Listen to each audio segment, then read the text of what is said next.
If you refuse to sign the prenuptial agreement in front of everyone, then you really were after my brother's money. The ultimatum sounded harsh.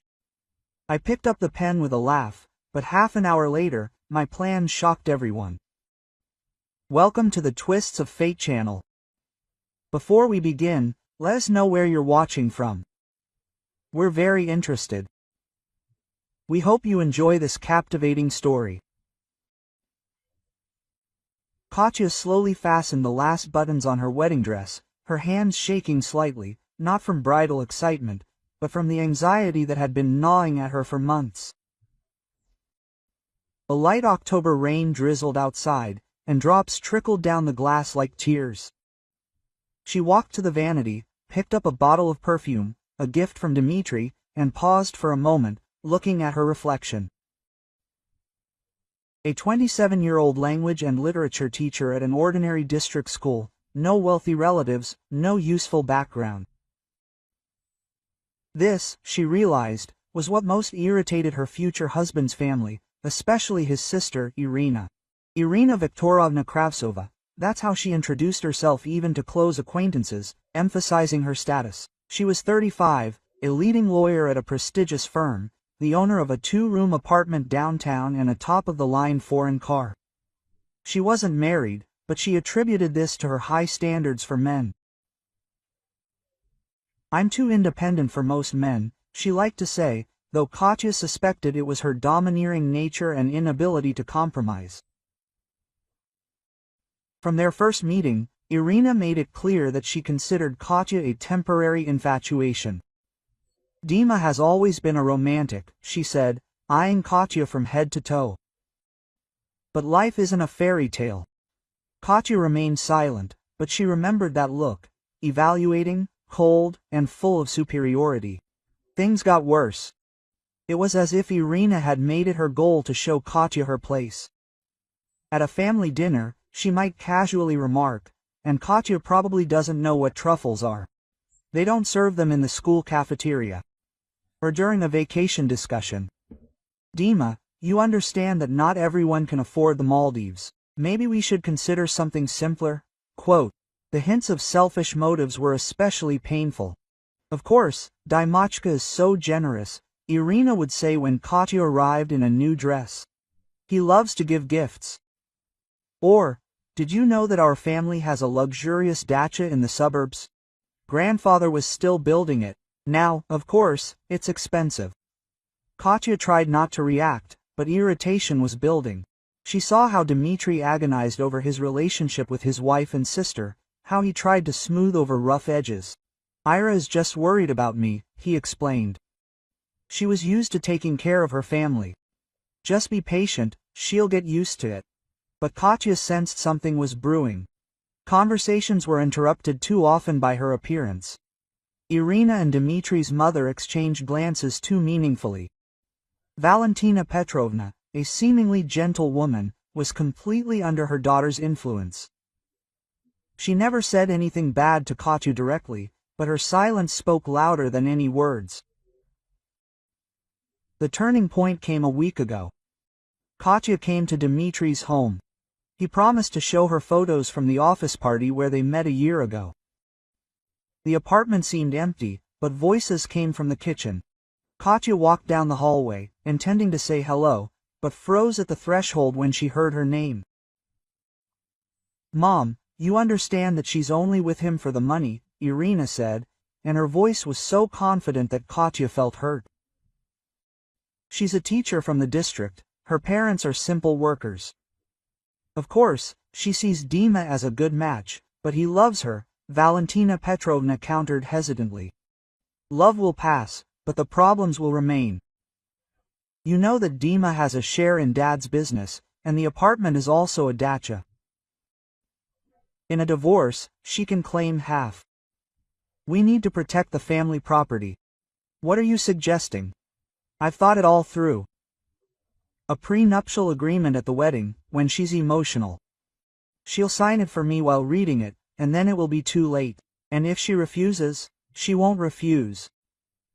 I'll make it look like a refusal will look like an admission of selfish motives in front of all the guests. Imagine the shame. Katya felt a chill spread through her body. So her suspicions were correct. Irina was setting a trap, and a sophisticated one at that. A lawyer to the core. She knew how to find pressure points and hit them.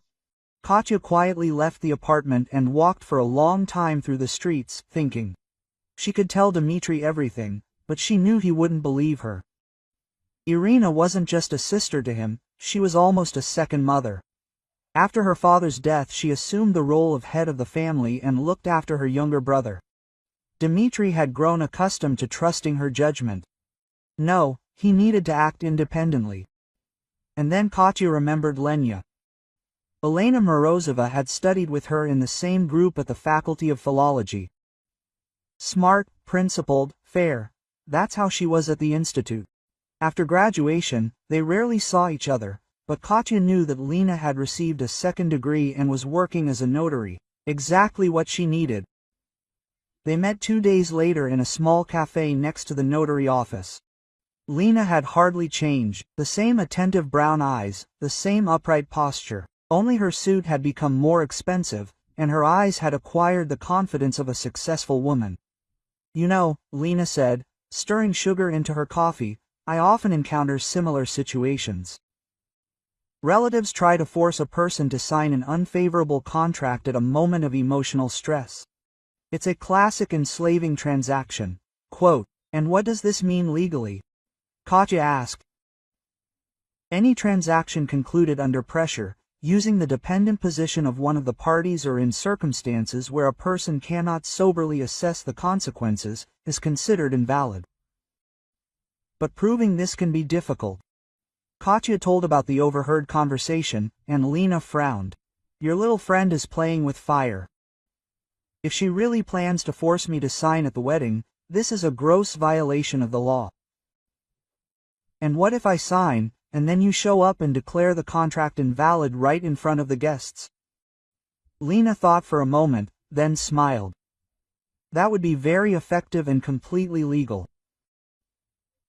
Moreover, I can draw up a new contract on the spot that will protect your interests. But are you ready for such a confrontation? Katya nodded without hesitation. She was tired of humiliation, innuendo, and condescending looks. It was time to show Irina's family that a simple teacher can stand up for herself. They agreed on the details. Lena said she was scheduled to arrive at the restaurant about an hour after the banquet began, just when toasts and important announcements were usually made. She would have a fair prenuptial agreement and all the necessary documents with her. Now, standing in front of the mirror in her wedding dress, Katya mentally rehearsed her role. She had to portray a naive girl who didn't understand the gravity of what was happening. Irina had to believe in the ease of her victory until the very last moment. Katya picked up her phone and texted, Lenya, ready for the show. Waiting for the signal. The answer came almost immediately. Quote, I'll be there. On our side, though. Katya turned off the phone and looked at her reflection again. Today she was marrying the man she loved with all her heart. And today she would show his family that she was not to be trifled with. There was a knock on the door. It was time to go to the Legislative Assembly. Katya took the bouquet, straightened her shoulders, and smiled at her reflection. The show was beginning. The morning began with a phone call from Irina. Katya was still lying in bed. She was enjoying her last moments of peace when the phone rang. Quote, Katinka, darling, the lady's voice was especially sweet. I wanted to make sure you didn't forget the bouquet for Mom. And be prepared for a little surprise at the reception. We've prepared something special for the newlyweds. Katya felt her heart beat faster. A surprise. This was it. The trap was set, and Irina was already anticipating triumph. Quote, Thank you, Ira. Very kind of you, Katya replied with as much nonsense as possible. She had to play the role to the end. After breakfast, her friends Sveta and Masha, her school colleagues, arrived. They helped with her hair and makeup, chatted about all sorts of nonsense, but Katya felt like an actress before a performance. Every smile, every joke was a struggle. Her thoughts constantly returned to the upcoming confrontation. Quote, "You seem a bit tense," Sveta remarked, smoothing Katya's curls. "Are you nervous?" "Of course she's nervous," Masha laughed. "It's not every day that someone gets married. I remember how I was shaking before my own wedding." Katya nodded, letting her friends think it was just the usual pre-wedding jitters. She couldn't tell them the truth. This was her personal battle, and she had to fight it alone. At 10:30, Dmitri arrived with his friends. He looked stunning in his new suit, and for a moment all her worries retreated. When he saw her in her wedding dress, his eyes sparkled with admiration. Quote, "You are beautiful," he whispered, hugging her around the waist. Katya pressed herself against him, inhaling the familiar scent of his cologne. This man was worth fighting for. For their future, their love, their right to be happy without the interference of relatives. The journey to the Zaks building passed in a fog. Dmitri held her hand, told something to his friends, laughed, but Katya heard everything as if through cotton wool. She mentally ran through the possible developments of events at the banquet. The ceremony at the Zaks building turned out to be touching and solemn at the same time. When they exchanged rings, Katya felt real, genuine tears welling up in her eyes. At that moment, only the two of them existed, their love and vows of fidelity. "Do you agree, Ekaterina Alexievna, to take Dmitri Viktorovich as your husband?" "I agree," she answered firmly, looking into the eyes of her beloved. "Do you agree, Dmitri Viktorovich, to take wives, Ekaterina Alexievna?" "Agreed." Dmitri squeezed her hands tighter. When Mendelssohn's march began playing and they walked between the rows of guests under a rain of rice and petals, Katya felt a surge of strength. She was the wife of the man she loved, and no one had the right to spoil their happiness. But already in the car on the way to the restaurant, reality returned. Irina was riding in the next car and caught Katya's gaze through the window several times. A strange smile played on the barmaid's face, confident, almost triumphant. Quote, "What are you thinking about?" Dmitri asked, noticing her thoughtfulness. "About how happy I am," Katya replied, and it was true. Despite all her worries, she truly was happy. The rest was just a test to be passed. The Kupecheskaya Dvor restaurant greeted them with traditional bread and salt. Katya had always dreamed of a wedding in such a place, with authentic folk traditions, oak tables, and embroidered skoters. Dmitri knew of her dream and chose this restaurant, despite Irina's disapproval, preferring more fashionable establishments. Quote, "How sweet," Zolowka said, looking around the room, so authentically, just like in a folk museum. Katya remained silent, but noticed how Dmitri's fists clenched. He, too, was beginning to understand that his sister was overstepping her bounds. The guests were seated at the tables, and Katya watched each one carefully. Dmitri's relatives took the places of honor next to the newlyweds. Irina sat to Katya's left, a convenient position for the decisive blow. Valentina Petrovna settled down next to her son, occasionally casting worried glances at her daughter-in-law. Katya's parents, Alexei Petrovich and Lyudmila Ivanovna, looked a little confused amidst all this splendor.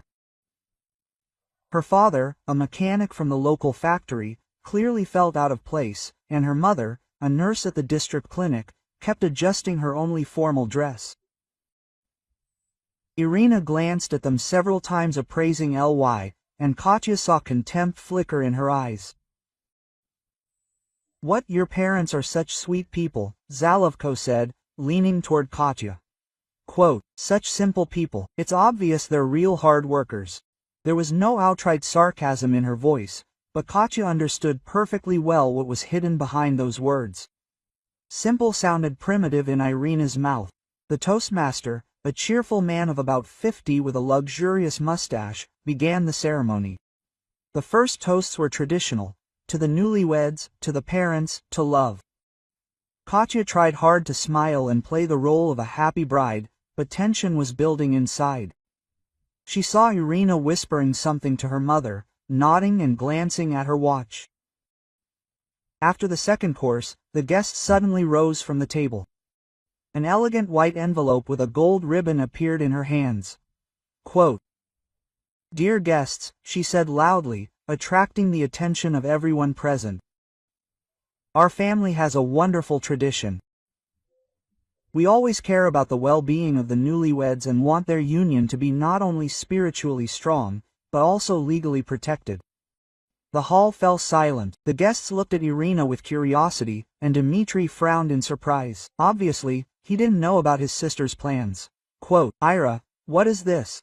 he began, but she stopped him with a deft gesture. "Dimochka, this is a surprise. As a lawyer, I have prepared a prenuptial agreement for you, a document that will protect your interests and help avoid any misunderstandings in the future." She handed the envelope to Katya, and a mischievous sparkle played in her eyes. The trap was snapping shut. Quote, "Katinka, my dear, if you sign this document, you will prove to everyone that you married for love, and not for self-interest. You have nothing to hide, right?" The guests smiled and nodded their heads at the proposal. It sounded reasonable and noble. Who would refuse to prove the purity of their intentions? Katya felt dozens of expectant gazes fixed on her. She took the envelope with trembling hands, not from fear, but from suppressed excitement. The performance had reached its climax, and it was time to play her role flawlessly. Katya slowly unfolded the envelope, trying to look slightly confused. Inside were several sheets of paper covered in small print, a classic legal document that an ordinary person without specialized education would hardly be able to understand on first reading. "Ira, can I read it first?" she asked hesitantly, unfolding the first page. The girl laughed, and the laughter sounded almost musical. "Katya, it's all standard. The usual clauses about everyone keeping their property. Nothing complicated. Besides, the guests were waiting, and the document was quite long." Several people at neighboring tables actually began to talk. The prolonged pause clearly bothered them. The toastmaster he twirled the microphone in his hands, unsure whether to interfere in family matters. Katya pretended to try to grasp the text, but even a cursory glance was enough to realize the document was truly enslaving. Clause by clause, Irina deprived her of any rights to the family property. Dmitri's apartment, his share in his father's business, the dacha, even the furniture, all of this would remain her husband's in the event of a divorce. Moreover, Katya waived her right to alimony and compensation for moral damages. Quote, "Listen, it says here that I waive it," she began, but Irina gently interrupted. "Katya, my dear, you trust our family. We would never offer you something unfavorable. And the guests are already tired of waiting. Look how Uncle Volodya is yawning." Indeed, Uncle Volodya, Dima's godfather, was openly bored and glanced at his watch. The first disgruntled whispers were heard from the next table. "What kind of bureaucracy is this at a wedding? Isn't it really possible? Should this have been decided in advance?" Dmitri looked confused.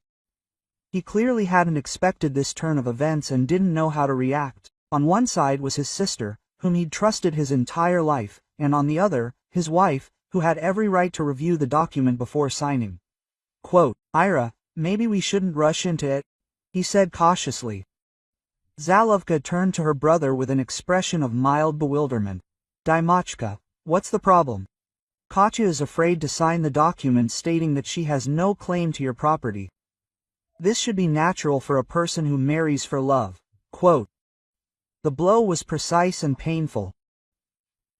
Now any refusal to sign could be interpreted as an admission of selfish motives. The guests fell silent, watching the development of events with interest. Katya saw her parents exchanging embarrassed glances. They did not understand the legal subtleties, but felt the tension. "You know," Dmitri's mother Valentina Petrovna suddenly stood up, "Irina is right. In our time, this is a reasonable precaution. Katinka, you understand that we are not against you. We just want to protect the interests of the family." Her voice trembled with excitement, but her words sounded convincing. Valentina Petrovna was a respected woman. She worked for many years as a chief accountant in a reputable company and raised 2 children. The opinion carried weight among the guests. Valentina Petrovna is right, Uncle Volodya chimed in. In my time, such contracts didn't exist, and in vain. How many families have broken up over property disputes? Quote. And then Aunt Nina, Dimina's godmother, added. If Katya really loves Dima, then she has nothing to fear. Is she really planning a divorce? Quote. Laughter rolled through the room, but Katya detected a false note in it. The guests were beginning to side with the groom's family. This was natural, since most of them were their friends and relatives. Katya slowly raised her eyes from the document and glanced around the room. Everyone was looking at her with anticipation, but she read different meanings in their glances. Dmitri's relatives were waiting, ready to celebrate victory. Her own parents looked confused. They didn't understand what was happening, but they sensed their daughter was backed into a corner. The colleagues' friends exchanged puzzled glances. You know what? Katya suddenly said, her voice surprisingly calm. You're right. Really, what should I be afraid of? She took the pen Irina held out and laughed heartily. Ira, you're so thoughtful. Of course I'll sign. I really have nothing to hide. Quote. Irina barely suppressed a triumphant smile, but Katya noticed the sparkle in her eyes. Zolowka was already anticipating victory, imagining how she would tell her friends how she deftly fooled the naive teacher. That's wonderful, Valentina Petrovna exclaimed, relief evident in her voice. Now we know for sure that Katya is real. Dmitri looked confused, but also seemed to have calmed down. He didn't delve into the details of what was happening, he simply saw that the conflict was resolved, and that was enough. Katya leaned over the document, pretending to carefully search for a place to sign. In reality, she was mentally calculating the time Lena was supposed to appear in half an hour. She needed to drag out the moment so that the signing would look as solemn as possible, and then effectively refute it. Quote. And where should I sign here? She asked, feigning slight confusion. Irina immediately leaned over, here, at the bottom of each page, and here, at the end of the document. And put the date here too. So many places, Katya laughed, as if in some important state treaty. This really is an important document, Irina said seriously, but a note of poorly concealed triumph slipped into her voice. It will protect your marriage from many problems. Katya put the first signature, then the second, the third. Each grove of the pen was accompanied by approving nods from the guests. Uncle Volodya even began to applaud, and the others joined in. Well done, Katya, Aunt Nina said loudly. Now that's a proper wife. To honesty and openness, one of Dmitri's friends chimed in, raising a glass. To no secrets in the family. The room buzzed with approving cheers. The guests were clearly pleased that the awkward moment was behind them and they could continue the fun. The toastmaster was already preparing to announce the next competition. Well, now it's all official, Irina said, taking the signed sheets and carefully putting them back in the envelope. This document will be kept with me as the family's lawyer. For safety, quote. Katya nodded, still smiling. Of course, Ira. Thank you for your concern. Quote. Zolowka looked around the room triumphantly. A victorious smile played on her face. The plan had succeeded brilliantly. The naive village teacher had been trapped like a mouse in a mousetrap. Now, in the event of a divorce, she would not receive a penny from the family fortune. To the newlyweds, the toastmaster proclaimed, raising his glass. To their happiness and well-being. Bitter, bitter, quote. The guests shouted, and Dmitri obediently kissed his wife. Katya returned the kiss, but mentally counted the minutes until Lena appeared. Irina moved to her ear. Valentina Petrovna nodded, and Dmitri's family also smiled, feeling like winners. And Katya finished her drink. She sipped champagne and thought about how soon those satisfied faces would give way to expressions of shock and confusion. The performance was approaching its climax, and she couldn't wait for the second act. About half an hour had passed since the contract signing. The guests had time to relax. The Toastmaster held several competitions, and the atmosphere in the hall became relaxed. Irina beamed with satisfaction, occasionally patting her purse where the signed contract lay. Valentina Petrovna chatted animatedly with her tablemates, clearly sharing her impressions of her daughter-in-law's proper behavior. Dmitri held Katya's hand and told her something about his honeymoon plans, but she listened with half an ear. Her attention was riveted to the entrance to the hall. Lena was due to arrive any minute. "Dear guests," the Toastmaster announced into the microphone. "And now we have the traditional ceremony of lighting the family hearth." At that very moment, the door to the hall opened, and an elegant woman in a formal dark blue suit appeared in the doorway. Lena looked exactly as a successful notary should look: confident, respectable, with a briefcase in her hand and an attentive gaze of brown eyes. Katya felt her heart beat faster, but tried to keep a calm expression. Several guests turned to look at the woman who had ascended, but most were focused on the candlelight ceremony. Lena walked along the wall of the hall, found an empty seat at one of the far tables, and sat down quietly. She nodded politely to the waiter, declined a treat, and took several documents from her briefcase. It all looked as if the late guest was trying to discreetly join the celebration. Irina noticed the stranger and frowned slightly. She was the kind of person who pays attention to every detail. Zolowka leaned toward her mother and she asked something quietly. Valentina Petrovna shook her head. She didn't know who it was either. "Dima," Irina whispered to her brother. "And who is this woman? Did you invite her?" Quote.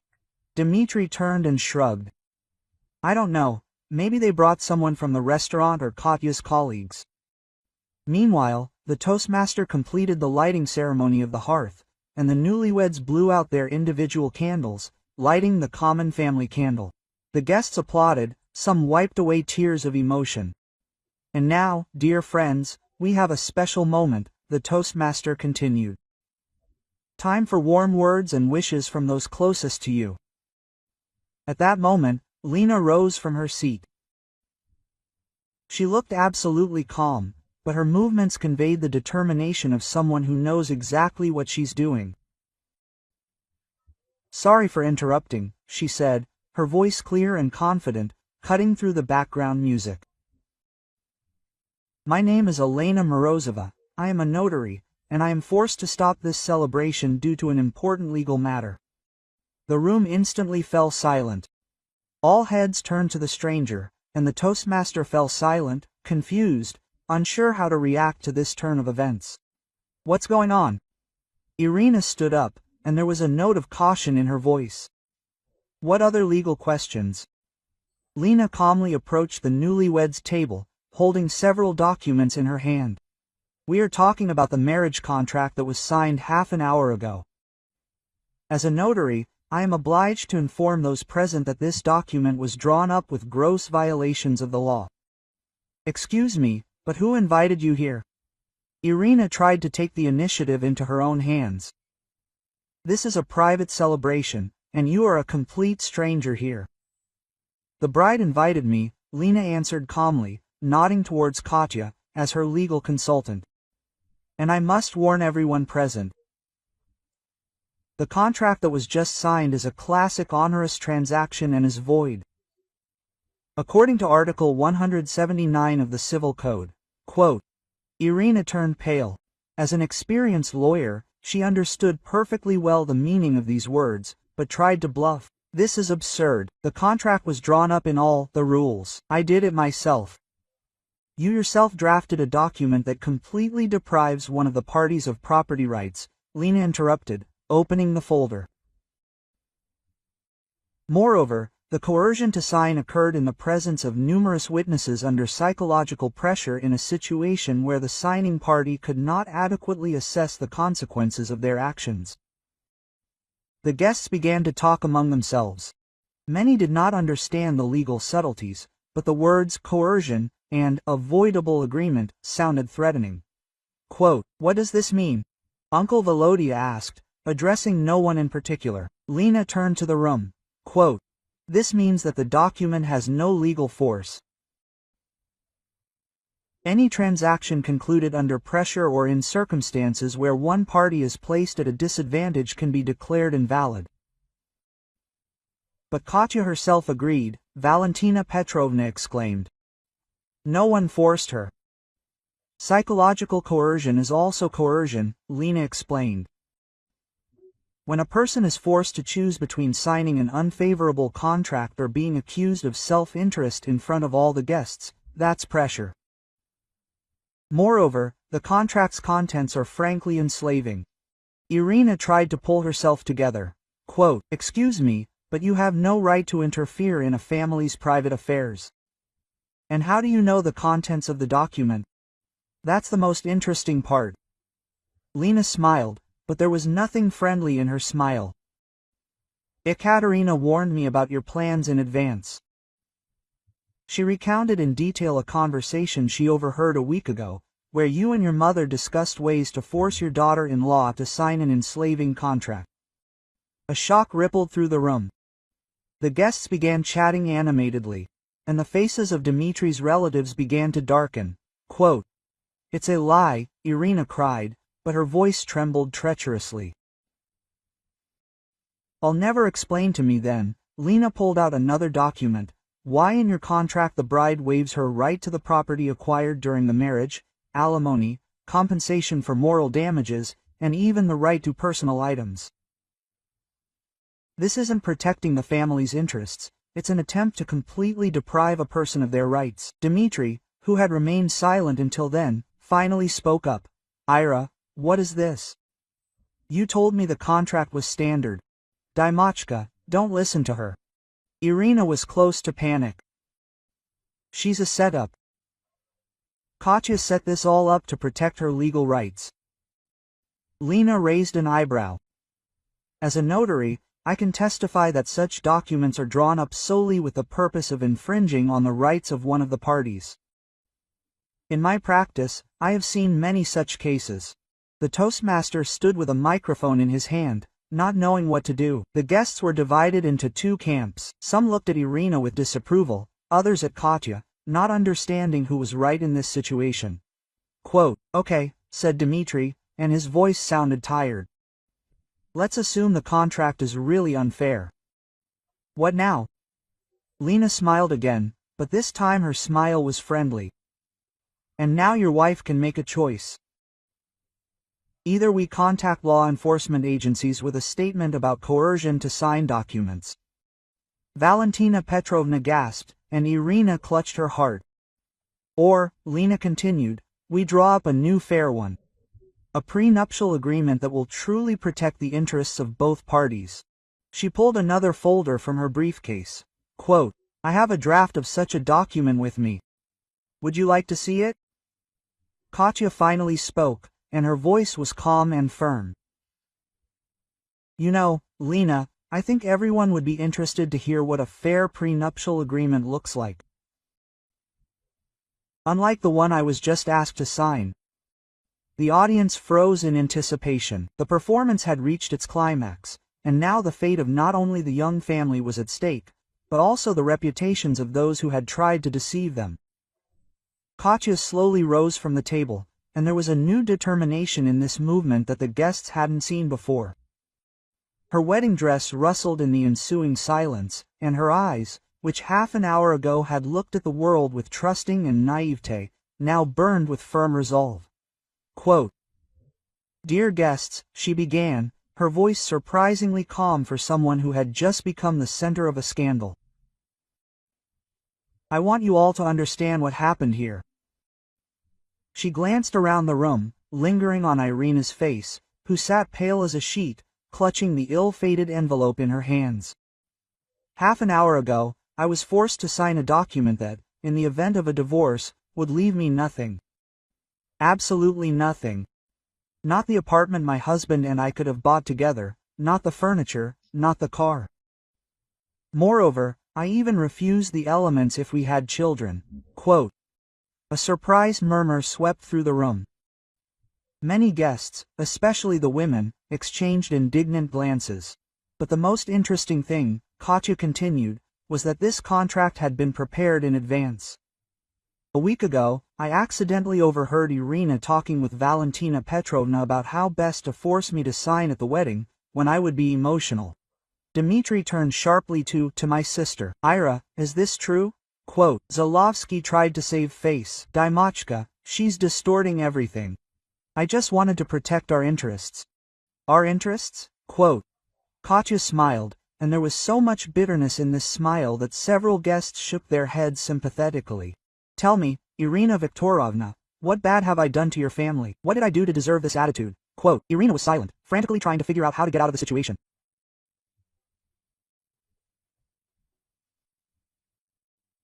Perhaps because I'm a simple teacher? Katya continued. Or because my parents are working people, not businessmen. Or maybe because I truly loved your brother, and not his bank account. Quote. Katya, calm down. Dmitri tried to intervene, but his wife gently but firmly stopped him with a gesture.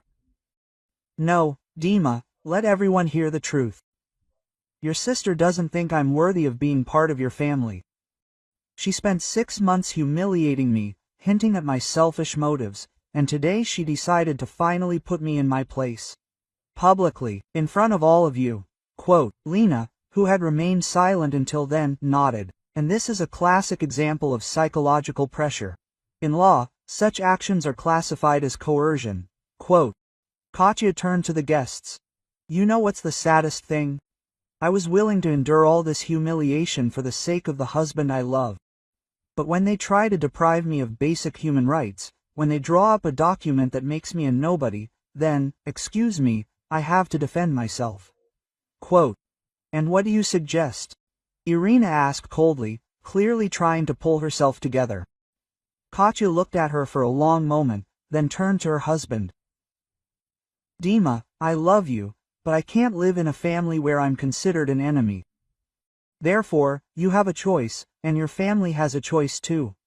Quote. She paused, letting her words sink in. Either we call the police and deal with this attempt to force you to sign documents officially, Valentina Petrovna gasped and clutched her heart. Several guests became agitated. A scandal with the police at a wedding was the last thing they expected. Or, Katya continued, we draw up a new prenuptial agreement, a fair one that will truly protect the interests of our family, and not turn me into a powerless servant. Lena stood up and approached the newlyweds' table. I have a draft of such a document. Would you like me to read the main points? Let's listen, Dmitri said, his voice betraying the weariness of someone beginning to grasp the scale of what was happening. Lena opened the folder. According to this agreement, property acquired by the spouses during the marriage is their joint property. Each spouse's personal property, including real estate and businesses owned before the marriage, remains their own. In the event of a divorce, jointly acquired property is divided equally. Child support is paid in accordance with the family code. Compensation for moral damages is possible in the event of proven infidelity or other gross violation of marital obligations. That's fair, isn't it? Said one of the guests, Aunt Nina. What was wrong with that agreement? Lena looked at Irina. In that agreement, the bride waived all rights. Absolutely all of them. She essentially became an unpaid housekeeper with no rights whatsoever. An indignant murmur swept through the room. Even those guests who had previously doubted Katya's judgment were now beginning to understand the situation. Ira, how could you? Dmitri asked quietly, disappointment lacing his voice. Zolовka tried to justify herself. Dimochka, I just wanted to protect you. You know how many women marry for self-interest. But not this woman, Dmitri exploded. Katya works. She has her own apartment, albeit small, but hers. She never asked me for money. We even split the price of the ring. Why did you do this to her? Because she's not from our circle, Katya said quietly but firmly. Because her parents aren't businessmen. Because she dared to love someone beyond her station. Quote, Irina remained silent, realizing there were no excuses. Her plan had failed miserably, and now she looked exactly like she was. A spiteful, envious woman who had tried to ruin her brother's happiness. So what do you propose? Valentina Petrovna asked in a trembling voice. Katya turned to her mother-in-law. I propose we build a normal family relationship based on respect, sign a fair contract that will protect both Dima and me, and resolve family matters without intrigue and meanness from now on. And if we refuse? Quote. Irina was still resisting. Katya looked at her calmly. Then I'll ask Lena to file a police report.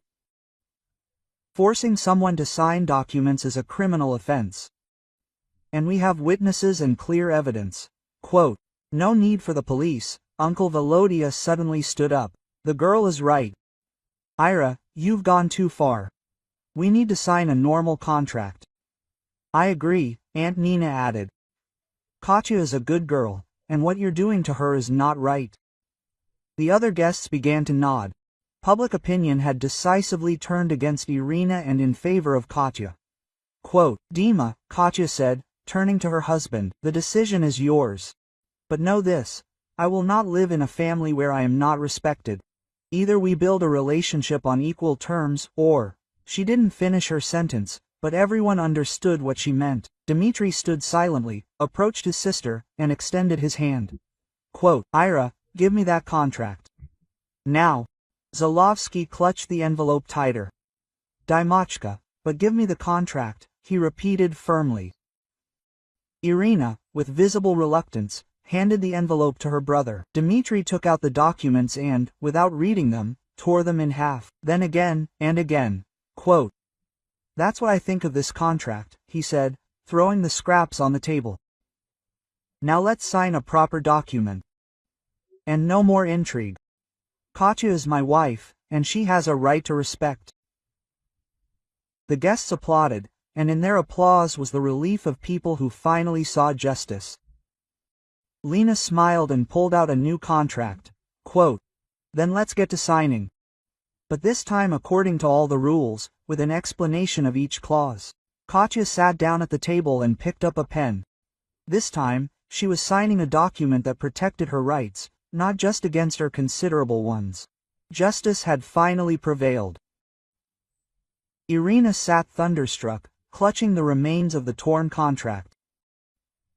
Her face was ashen, and her eyes darted around the room, seeking support, but meeting only condemning glances.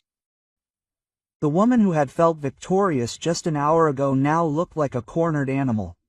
Quote, Dimochka, she tried again, her voice trembling. You understand that I wanted what was best for you, for our family. Best. Dmitri turned to his sister, and she saw no usual softness in his eyes. Ira, you tried to turn my wife into a powerless servant. How could that be better? Valentina Petrovna nervously fiddled with her napkin. She realized she was on the brink of marital collapse and desperately sought a way to smooth things over. Quote, perhaps we shouldn't sign any contracts? She suggested weakly. Why all these papers anyway? People used to get married without any documents. Lena shook her head. Sorry, Valentina Petrovna, but after what happened, refusing to sign a fair contract will look like an attempt to cover up a crime. We have witnesses to the coercion, we have a document drawn up with violations. Are you blackmailing us? Irina flared up. I'm defending my friend's rights, Lena replied calmly, and I'm offering a civilized solution to the problem. An alternative to contacting law enforcement. Quote. A disapproving murmur swept through the room. The guests clearly didn't want their beautiful wedding to turn into a police case. Ira, stop being stubborn, said Uncle Volodya, rising from his seat. You've done something wrong, and now you're trying to wriggle out of it. Sign a new contract and ask your daughter-in-law for forgiveness. Quote, Volodya is right, Aunt Nina agreed. Ira, you're a smart woman, a lawyer. Don't you understand that what you did was wrong? Quote. Dmitri's other relatives began to join in the condemnation. Lyudmila Sergeyevna, his cousin, shook her head. I always thought Ira took on too much, but not that much. And remember how she tried to teach Sveta, Kalina's wife, how to run a household? Quote. Another relative added. She said she didn't have the education to fit into their family. And it was the same with Alina's fiancé, someone else recalled. She criticized everything, she didn't like everything. Katya listened to these revelations in amazement. It turns out Irina was famous for her difficult character. They just preferred to keep quiet about it before. Zolowka saw her reputation in the family crumbling, how people who had previously respected her opinion were now openly criticizing her. This was more frightening to her than any police threat. Okay, she said through clenched teeth. Okay, let's have this fair agreement of yours. Just make sure there are no complaints later. Quote. Lena nodded and spread the documents on the table. Excellent. But before we sign, let's go over each clause so everyone understands the difference between a fair agreement and what you were trying to force on them. She took the first sheet, Clause 1. Property owned by each spouse before marriage remains their personal property. That is, Dmitri's apartment, his share in the business, that's his property. Ekaterina's apartment, that's her property. Quote. Irina snorted. What kind of apartment? A one-room Khrushchev-era apartment on the outskirts. It doesn't matter what kind, Dmitri said firmly. The important thing is that she bought it fairly with her salary. Lena continued. Clause 2. All property acquired during the marriage, an apartment, a car, furniture, and appliances, is the joint property of the spouses. In the event of a divorce, it is divided equally. But in that contract, she addressed the audience, the bride waived any rights to the jointly acquired property. That is, if they had lived together for 20 years, bought a house, furnished it, and then divorced, she would have left empty-handed. Several women in the audience exchanged indignant glances. Aunt Valia, a friend of Katya's mother, loudly exclaimed, "This is sheer mockery. How can you suggest such a thing?" Quote. Point 3, Lena continued. Child support is paid in accordance with the family code. In the previous version, the bride waived these elements as well. Valentina Petrovna gasped. Ira, how could you? What if they had children? Moody's office was silent, realizing that every word the notary said was making her situation worse. Point 4. Lena turned to the next page. In the event of infidelity or other gross violation of marital obligations, the injured party has the right to compensation for moral damage. In the enslaving contract, the bride waived this right as well. That is, even if her husband beat her or cheated on her, she could not demand compensation. Shock rolled through the hall. Even those guests who had previously doubted now looked at Irina with open condemnation. Ira, have you completely lost your mind? Uncle Volodya could not stand it. This is not a contract, but some kind of slavery. I didn't think about it in such detail, Irina muttered. I just wanted to protect Dima's interests. Protect? Katya raised her voice for the first time all evening. You wanted to turn me into a thing, into a person without rights, a thing that has no right to anything. Dmitri put his hand on his wife's shoulder. Katya, calm down. The main thing is that now everything will be fair. It would be fair if your sister apologized, said Katya, looking at Irina. Apologized for 6 months of humiliation, for the attempted deception, for ruining our wedding. The hall fell silent. Everyone looked at Irina, waiting for her reaction. Zolowka sat deftly, her head down, and was silent. Ira, Dmitri said quietly, Katya is right. You must apologize. What for? Suddenly Irina flared up. For trying to protect the family from an adventurer. The hall gasped. Even after everything that happened, Irina could not admit she was wrong. Quote. That's it, said Dmitri, and his voice became icy. That's it, Ira, you are crossing all boundaries. Katya is my wife, and I will not allow you to insult her. Dymochka, Valentina Petrovna tried to intervene. Mom, her son turned to her, either Ira apologizes to Katya, or we leave here right now and no longer communicate with the family. The threat sounded serious. Valentina Petrovna understood that if her son left, she could lose him forever. Quote, Ira, please, she begged, ask Katya for forgiveness. For the sake of the family, Zolовka sat deftly, struggling with herself. Her pride did not allow her to admit defeat, but the alternative was a complete break with her brother. Quote, okay, she finally said, without looking up. Katya, I'm sorry, I did wrong. This is not an apology, Lena said. It's a formality. A proper apology requires admitting your guilt and understanding that you've caused pain. Irina slowly raised her eyes and looked at Katya. Quote, I'm sorry, Katya. I really did something wrong.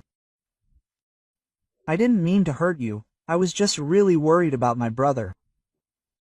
The room grew quieter. The apology didn't sound very convincing, but at least it was something. Katya nodded, quote, I accept the apology, but nothing like this should happen again. Then let's sign a fair agreement, Lena said. When all the documents were signed, Lena carefully placed them in a folder. Quote, now you have a fair prenuptial agreement that protects the interests of both parties. Applause rippled through the room. The guests were glad that the conflict had finally been resolved in a civilized manner. Quote, and now, said the toastmaster, taking the microphone for the first time in half an hour, perhaps we should continue the celebration. After all, we've gathered here for a joyful occasion.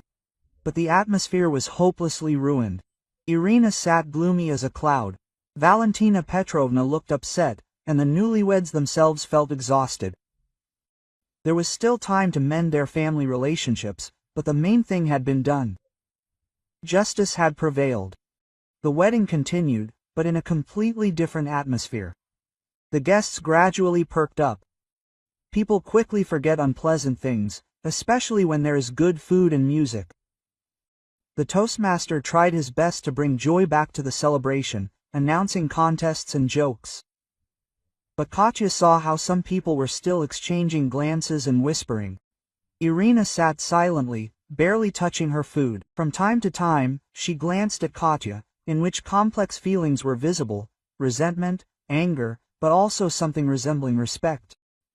Zolовka finally realized she'd underestimated the simple teacher. Valentina Petrovna tried to keep the conversation going with Katya's parents, clearly trying to smooth over the unpleasant aftertaste of what had happened. Alexei Petrovich and Lyudmila Ivanovna, who had initially been confused by all this legal intricacies, now held themselves with new dignity. Their daughter had not only defended herself, but also shown character. Quote, Katinka was always a smart girl, Lyudmila Ivanovna told her new matchmaker. She was an excellent student in school, and she got into college on her own. We taught her. Don't let anyone humiliate you. Dmitri didn't leave his wife's side, holding her hand and quietly muttering something. Katya saw a mixture of admiration and guilt in his eyes. He finally understood what she had gone through because of his family. Quote, forgive me, he whispered. I should have protected you from Ira earlier. I just didn't think she could go this far. Everything is fine, Katya answered, squeezing his fingers. The main thing is that now we know where we stand. Quote, and your family knows too. Lena, having fulfilled her mission, was about to leave. She approached the newlyweds to say goodbye. Quote, thank you. Katya hugged her friend. I couldn't have done it without you. You would have done it, Lena smiled. You have a strong character. I noticed that back in college. It's just that sometimes you need support so you don't break down. She looked at Irina, who was still sitting dejectedly. And in your hall, the lesson will be useful. Maybe she'll learn to respect people. By the end of the evening, it became clear that the relationships in the family had changed dramatically. Previously, everyone was used to listening to Irina's opinion, reckoning with her authority as a lawyer and the head of the family. Now her reputation was undermined, and Katya, on the contrary, had earned the respect of her relatives. Uncle Volodya even approached her during the dance. Quote, well done, girl, she showed character. Ira took on too much. It was time to rein her in. I didn't want to quarrel with my family, Katya replied. I simply couldn't allow myself to be treated like that. And rightly so. Respect must be earned, not demanded. But Ira had forgotten about that. As the guests began to leave, another significant moment occurred. Irina approached Katya as she stood by the cloakroom. Katya, she said deftly, and her voice lacked the previous arrogance. I want to apologize again. Katya turned, studying Irina's face. The woman looked tired and as if she had matured that evening. I really thought I was doing the right thing, Irina continued.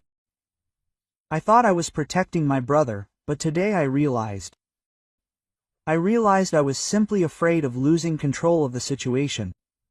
I was afraid that someone would appear in the family who wouldn't obey me.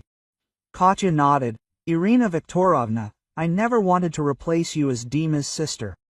I just wanted to become his wife. These are different roles. Yes, now I understand that. Irina nervously adjusted her hair. Tell me, can we try to start over? I promise not to interfere in your affairs anymore. Katya thought for a moment. Forgiveness was not easy after all the humiliations and intrigues, but she understood that if she didn't extend a hand now, the family feud could last for years. Quote, we can try, she said finally. But on equal terms. I will not tolerate condescension or attempts to lecture. Agreed. For the first time that evening, Irina smiled sincerely. Katya and Dmitry drove home thoughtfully. The wedding turned out completely differently than they had planned, but in some ways it turned out to be even more important and meaningful. Quote, you know, Dmitry said as they walked up to their apartment. Today I saw you in a completely new light. You were incredible. Katya smiled. I was simply protecting us, our family, our future. I couldn't allow us to be humiliated from the very beginning of our family life. And I was afraid that after all this, you would change your mind about being my wife. Katya stopped at the threshold and turned to her husband. Dima, I didn't marry you because of your family and not in spite of it. I married you, and no one and nothing can change that. They hugged right in the hallway, and Katya felt the tension of the last months disappear. The hardest was over. The next morning, the phone rang. It was Valentina Petrovna. Katya, dear, her mother-in-law's voice sounded warm and a little guilty. I wanted to invite you and Dima to Sunday lunch. And I also want to show you family photos, tell you about our traditions. You are part of our family now, after all. Katya smiled, looking at her sleeping husband. With pleasure, Valentina Petrovna. We will definitely come. After hanging up, she thought about how strange life can be. Sometimes you have to go through conflict to find mutual understanding. You have to show character to earn respect. The prenuptial agreement was in a folder on the dresser, a fair document protecting the rights of both parties. But Katya knew that the real guarantee of a happy marriage wasn't in the papers, but in the respect and understanding she and Dima had earned the day before. She was ready to build a family, a real family, where everyone has the right to dignity and respect. And she was sure they would succeed. Thank you for listening to the story. This was the channel, Twists of Fate. Sorry for any errors. Let me know in the comments what you think. If you liked it, subscribe to the channel.